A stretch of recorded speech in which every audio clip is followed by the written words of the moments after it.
El slow travel cambió la forma en que viajo y también en la forma que vivo. En este episodio les voy a contar qué es el slow travel y cómo lo pueden llevar a cabo, también cuáles son sus beneficios y muchas cosas más. ¿Cómo están? ¿Cómo les va? ¿Cómo andan? Bienvenidas a un nuevo episodio de Decide Ser. Estoy en el aeropuerto de Medellín. Es la primera vez que grabo un episodio en un aeropuerto, pero bueno, llegué muy temprano, como siempre, suelo llegar muy temprano y empecé a grabar contenido para esta semana. Me estoy despidiendo de Medellín después de una semana y me estoy yendo a Cartagena de Indias a cumplir uno de mis sueños viajeros, uno de tantos sueños viajeros. Y bueno, quería contarles un poco sobre esto del slow travel, qué es, cómo surgió, cómo hizo que yo empezara a practicar el slow travel también y de qué manera lo pueden utilizar ustedes en sus próximos viajes. Primero que nada vamos a hablar sobre qué es el slow travel. El slow travel es, en español, es viajar lento o viajes lentos y es una manera de viajar contrario, por decir, pero no quiero decir que algo sea mejor o peor, pero es una forma contraria al turismo convencional o al turismo de masas. El slow travel surge, creo que en los años 80, como una crítica, por decirlo de alguna forma, o algo contrario a lo que nos estaban haciendo viajar o de la manera en que estábamos viajando como turistas en general, ¿no? Y toma esto del slow como contra al fast, ¿no? Lo mismo que pasa con la comida, el fast food y el slow food. Bueno, el slow travel tiene que ver con esto, con el tema de viajar más lento. Y lo primero que pensamos cuando decimos, bueno, voy a viajar lento, es que necesitamos estar quizás un año viajando, retomarnos un año sabático o viajar menos de o mínimo 6 meses. Eso es lo primero que pensamos cuando hablamos del slow travel.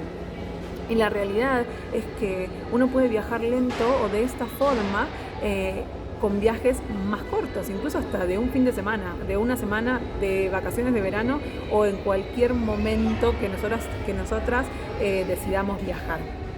Entonces, eso es un mito, ¿sí? Mito número 1 con respecto al slow travel, que necesitamos un montón de tiempo para viajar. No es tan así. Podemos aplicar las máximas del slow travel en nuestros viajes cotidianos, ¿sí? No hace falta que sean viajes súper extensos. También otra de las cosas que también se cree con respecto al slow travel es que quizás es para personas que tienen un tipo de viajar como por ejemplo que son o hippies o mochileros o que van de voluntariado, entonces por eso viajan más lento.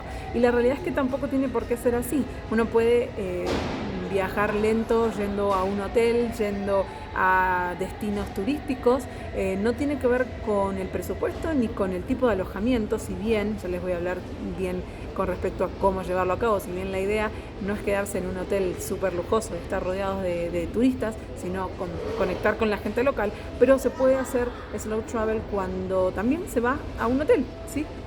Y también otra de las cosas que se cree con respecto a esto es que cuando uno hace slow travel o viaja lento, quizás se pierden muchas cosas, ¿sí? Entonces tenemos que pensar con respecto a esto, de que quizás durante muchos años hemos pensado que para viajar a un lugar tenemos que haber conocido X y lugares, ¿sí? Como estas guías de los 10 imprescindibles para conocer en Madrid, o los 20 que no te puedes perder en Nueva York, o los 5 top o el top 5 de Tailandia. Y eso nos hizo creer que si no íbamos a los lugares que nos decían las guías, no habíamos viajado realmente a esos lugares. Es algo muy común quizás cuando decimos, bueno, voy a tal lugar, que cuentas así en tu familia o amigos o demás, voy a tal lugar y te dice, tenés que ir a X, ¿no? Y a veces yo digo, no voy a ir a X. ¿Por qué? Porque no tengo ganas, porque no resuena conmigo, porque no me interesa ir. Y no por eso siento que no haya conocido ese destino, que no haya ido a ese lugar, ¿sí? Por ejemplo, yo siempre cuento esta anécdota, perdón, que es que yo fui a Barcelona y no entré a la Sagrada Familia. Y eso no quiere decir que no haya ido a Barcelona, sí, estuve varios días en Barcelona y no fui a la Sagrada Familia. Y sin embargo, puedo considerar que estuve en Barcelona. Y así con un montón de ejemplos. Entonces, cuando uno practica el slow travel, si bien es verdad que no va a ir a todos los atractivos, eso no quiere decir que no hayamos estado en ese destino, ¿sí? Entonces, ¿cómo fue que yo conecté con el slow travel? Fue un poco la realidad, debo reconocer, que si bien yo no era una turista convencional, nunca lo fui, porque por ejemplo cuando les cuento esto que fui a Barcelona y no fui a la Sagrada Familia, fue en mi otra vida, o sea, fui con mi expareja, o sea, que no es que no fue en esta época de viajar sola. Entonces, nunca fui como una turista muy tradicional, pero sí acepto que a veces que cuando organizaba un viaje lo organizaba como todo muy al detalle, ¿no? Como de tal día hago de tal hora a tal hora hago tal cosa, de tal hora a tal hora hago tal otra, hoy me toca esto, mañana me toca esto, me fijaba las guías y me decía, bueno, esto sí, y me atiborraba de actividades.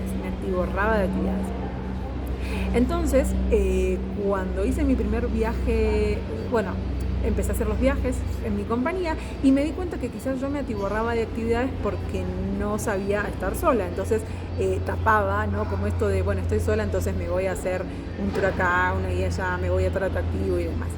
Cuando hice mi primer viaje sola a España, que fue en marzo del 2022, tenía pensado, yo llegué un 15 de marzo, tenía 15 días para estar en Madrid y ir a visitar a mi familia en Alicante. Y durante todo el mes de abril tenía pensado hacer un road trip por Andalucía. Andalucía es la provincia o la comunidad, la zona más grande de España, si no me equivoco. Y yo la quería, y hay muchos pueblos, hay muchas ciudades, hay muchas cosas por ver, y yo quería recorrerla por completo en un mes, ¿sí? Entonces, para eso, ¿qué tenía que hacer? Quedarme 2 días en cada lugar. Más que eso no me daba, porque no me daba el tiempo para recorrer todo. Entonces, el primer lugar que fui fue Almería, que también estuve 2 noches, recorrí, fui al castillo, fui a un museo, fui acá, fui allá, y cuando me saqué me acuerdo que me dolía mucho la boca, y cuando me saqué una foto me di cuenta de que tenía la boca súper hinchada, una parte, o sea, la mitad, digamos, ¿no? Una parte de mi boca súper hinchada.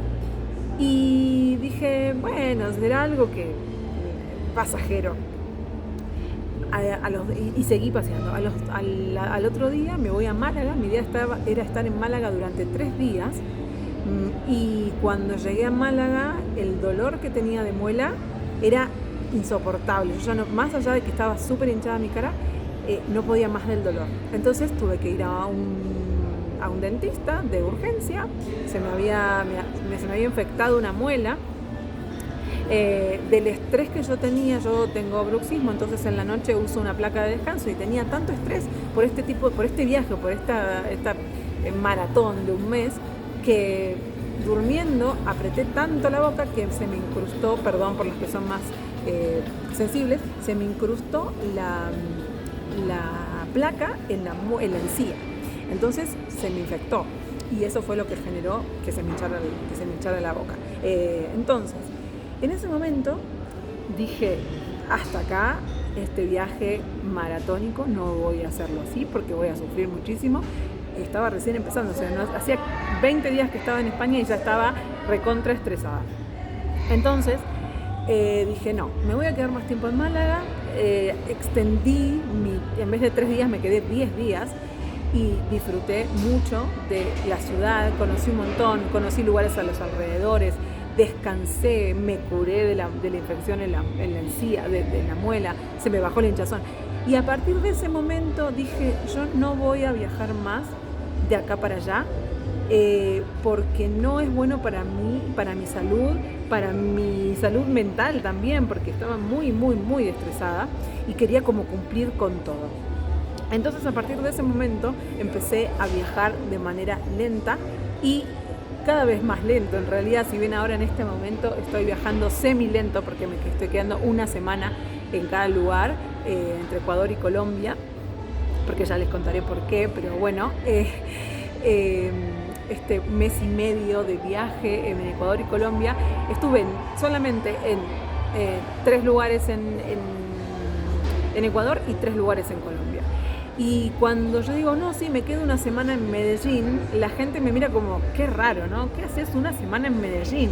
Y cuando mucha gente que veo, por ejemplo, en los tours, están 2 semanas en todo Colombia y están 3 días acá, 4 días allá, 2 días en el eje cafetero, bueno, un montón de lugares que yo en este viaje no los voy a hacer porque los quiero hacer a mi ritmo, ¿sí? Entonces, por ejemplo, el eje cafetero lo quiero hacer mínimo una semana. Entonces, lo que hago ahora es quedarme como mínimo, en la medida de lo posible, como mínimo una semana en cada destino. Entonces, eso me permite a mí, entre otras cosas, trabajar, porque yo trabajo online, por lo cual necesito tiempo para trabajar, pero además de eso, me da la posibilidad de recorrer a mi ritmo, de no atiborrarme de actividades, de si un día me quiero quedar sin hacer nada, entre comillas, o no salir del alojamiento, me quedo y no pasa nada. Si tengo sueños, si me duele la panza, si estoy cansada, si me quiero quedar leyendo o quiero, no sé, escribir o lo que sea, lo hago porque no estoy con las prisas estas de, bueno, tengo 3 días, entonces tengo que conocer todo. Y esto también es algo importante, esto de tener que conocer todo no va de la mano con el slow travel. ¿Por qué? Porque la idea del slow travel es conectar más con lo local, con lo típico, pero no lo turístico, ¿sí? Podemos ir a un lugar y yo hago un mix, ¿sí? Hay veces que voy a lugares más turísticos y hay veces que voy a lugares no tan turísticos. Hay veces que sí hago tours, sobre todo el walking tours, que me gustan mucho los free walking tours, pero hay actividades que realmente no hago y llega un momento incluso en los walking tours que medio que me agobio también porque me parece demasiado turístico. Estoy dando ejemplos de Colombia porque es lo más cercano, pero sí me pasó, por ejemplo, que hace un par de días atrás me fui a la Comuna 13, que es un lugar súper turístico de acá de Medellín, y la verdad es que no me gustó porque me pareció muy show, ¿no? Muy armado para el turista, y la verdad que esos lugares a mí no me gustan, no resueno con ellos. Entonces, es importante cuando estamos haciendo slow travel y cuando estamos haciendo viajes también, pero en general, pero en el slow travel, conectar más con las personas, con lo local. Yo trato de alojarme en Airbnbs, compartiendo departamento para poder tener contacto, por ejemplo, con la dueña o los dueños del lugar que te pueden dar su perspectiva de cómo son los lugares o cómo son las ciudades, o ir a hacer compras donde van ellos y salir un poco del circuito turístico. También me fijo en las guías y en las cosas de qué hacer en cada lugar, pero no es que lo hago al pie de la letra. Si hay algo que no me gusta y no lo quiero hacer, no lo hago, ¿sí? Por ejemplo, siempre digo este ejemplo, a mí no me gustan las iglesias, por eso es que no entré a la Sagrada Familia de Barcelona. A mí no me gustan las iglesias, no es un lugar que me cope ir, que me guste ir, menos si hay que pagar entrada, ¿sí? Pago entrada solamente si es para subir a un mirador o a la torre y demás, y tener vistas de la ciudad. Pero si no pago ni loca por entrar a una iglesia. No me parece, ese dinero prefiero usarlo en otra cosa. Si, por ejemplo, en Barcelona yo en vez de ir a la Sagrada Familia, me fui al tour del Camp Nou, del Estadio del Barcelona, a mí me encanta el fútbol, entonces prefiero hacer eso. Entonces, es muy importante conocerte a vos misma cuando estás viajando. Y esto es algo que siempre lo reitero, más allá del slow travel o del no slow travel. Conocerte a vos misma y saber qué cosas te gustan y qué cosas no te gustan. No hacer las cosas que solamente te dicen que hagas, ¿sí? Como, bueno, ahora tengo que hacer, tengo que cumplir con estos 10 atractivos de X lugar. Y una cosa más para cerrar es que cuando hacemos slow travel, no necesariamente tenemos que estar un año viajando, ¿sí? Podemos hacerlo en un fin de semana largo, podemos hacerlo en una semana, podemos hacerlo en nuestras vacaciones de verano. Lo que yo recomiendo es que hagamos menos destinos y que nos quedemos más tiempo en cada uno y que realmente disfrutemos de ese destino. Si, por ejemplo, tenemos 2 semanas, no hacer más de 4 destinos. Y si los destinos están cerca, ¿sí? Entonces, sé que muchas mujeres, sobre todo de Latinoamérica, cuando viajan a Europa, hacen estas maratones como la que quería hacer yo, de conocer 15 ciudades en 2 semanas, y la verdad es que es algo súper estresante y súper cansador, y cuando volvés querés más vacaciones porque no podés más. Entonces, si tenés 15 días de vacaciones, mi recomendación es que como máximo hagas 3 o 4 lugares si están cerca entre sí. Y si no, 2, y si no, 1. Y está bien, no hace falta que en tus vacaciones tengas que estar de acá para allá, porque realmente no se disfruta, ¿sí? Y realmente estás muy cansada cuando terminas.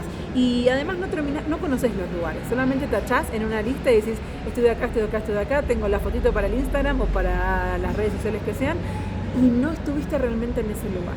Entonces, mi recomendación es que le presten un poco más de...